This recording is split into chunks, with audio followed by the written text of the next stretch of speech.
Жетінші дәріс. Газет бетіндегі құрылым. Газет бетіндегі құрылым бұл газеттің бетінде орналасқан барлық материалдарды мәтін, сурет, тақырып, айдар, бағын реті мен орналасу тәртібі. Қарапайым тілмен айтқанда, газеттің бір беті қалай тұрады, материалдар қай жерге қойылады, қандай элементтерден құралады, осының бәрі газет бетіндегі құрылым. Газет бетіндегі негізгі элементтер. Бірінші айдар, тақырыптық бөлімнің атауы.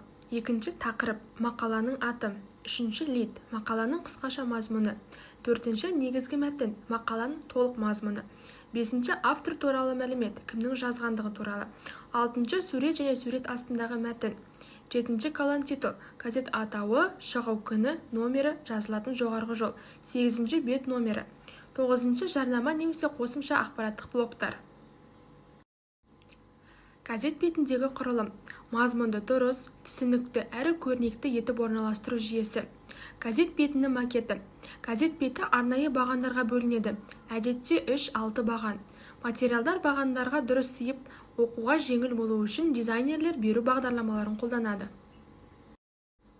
Газет бетінде қандай материал маңызды екенін көрсету үшін түрлі тәсілдер қолданылады. Үлкен тақырыптар маңызды мақалаларға беріледі. Айрықша әріп немесе түстер назар аударту үшін пайдаланылады. Материалдың орналасуы да маңызды. Беттегі жоғарғы сол жақ бұрыш көзге түсетін аймақ. Суреттер мақаланы тартымды етіп, оның мазмұнын түсіндіруге көмектеседі. Инфографика, диаграмма, кестелер күрделі ақпаратты оңай қабылдауға мүмкіндік береді. Сурет астындағы мәтін фотода не бейнеленгенін толықтырып түсіндіреді.